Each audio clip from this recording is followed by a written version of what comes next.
Alors, qui dit essai dit réponse, analyse, réflexion. Blaise Pascal le sent, ce véritable BG de la philo, un sacré pain celui-là. C'est tout juste si on n'a pas envie de lui déchirer la chemise à ce beau crack, d'accord ? Mais dans un essai littéraire, il y a aussi littéraire. Concentrez-vous, parce que si je vous dis dans un essai littéraire, qu'est-ce qu'il y a d'autre que essai ? Et si vous n'avez pas me répondre littéraire, c'est que votre niveau de concentration est plus faible que le nombre d'habitants du village Rochefourchat dans la Drôme, et ça, c'est pas sérieux. Mais alors, que signifie littéraire ? Eh bien, pour le savoir, j'ai tout simplement regardé le dictionnaire, en l'occurrence Wiktionnaire, c'est aussi bête que ça, et voici ce qu'il dit à ce sujet. Littéraire signifie qui a un rapport à la littérature. Voilà, et c'est là le problème de ce flinguito de Wiktionnaire, c'est qu'il me fait le coup à chaque fois. Enthousiaste, qui ressent de l'enthousiasme. Désespéré, qui manifeste du désespoir. Mais c'est moi qui suis désespéré de lire ça, il est con à mort ce Wiktionnaire. S'il avait une gueule, il serait pas impossible que je lui chie un gros cake dessus, voilà. C'est pas le tout de vouloir faire un essai, mais sur quel questionnement ?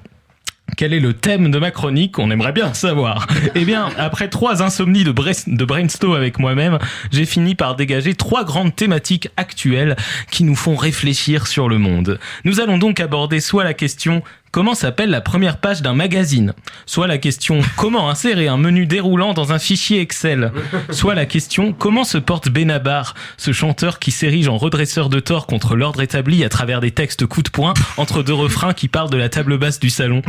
Avant de vous dévoiler laquelle de ces problématiques majeures j'ai choisi, j'ouvre une parenthèse qui ne sera jamais fermée car elle contiendra la fin de cette chronique pour dire que dans le choix d'un thème, il est primordial de prendre en compte l'intérêt pour les gens.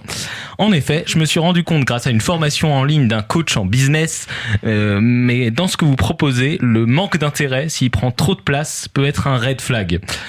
Mon astuce dans ces cas-là, si à l'examen attentif des 3 thèmes que vous proposez, il s'avère qu'il n'y en a pas un pour rattraper l'autre, considérez de diffuser le jingle d'une émission plus captivante pour créer une diversion. Ça a l'air spécifique comme champ de recherche, mais une étude scientifique a montré que si parmi les 3 sujets entre lesquels vous hésitez, le premier pose une question dont la réponse est connue de tous et tient en un seul mot, le deuxième s'attarde sur les subtilités technique d'un logiciel de type tableur, et la 3e concerne l'intimité d'un chanteur de variété ringard dont l'existence n'a rien de trépidante, mais qui manifeste néanmoins l'envie irrépressible de la chanter parler dans ses moindres détails, alors dans ce cas précis, et uniquement dans ce cas précis, faire fi de vos 3 suggestions et les remplacer par le générique de la matinale de 19h est plus rassurant pour les gens et les oriente vers quelque chose de plus stimulant sur le plan sociétal et culturel.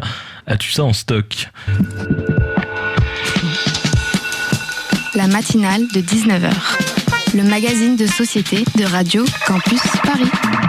L'actu engagée, un petit village antifasciste vers la Sorbonne. La culture décalée. J'ai découvert ces albums et j'ai pété une pile. Les sujets étudiants. Pour moi, la démocratie étudiante, elle se fait dans les AG, dans les mobilisations. Et ce qui se passe en Ile-de-France. Le but, c'était en fait de préserver les terres agricoles autour de la capitale.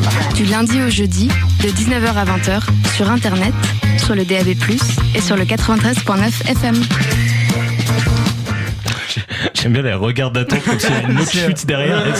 C'est la chute, d'accord. C'est l'absurde est juste là. Le jingle d'une autre émission dans l'émission. C'est le seul level de. C'était super. Bravo. Merci beaucoup, Sébastien. Sébastien qui termine en beauté, j'ai envie de dire.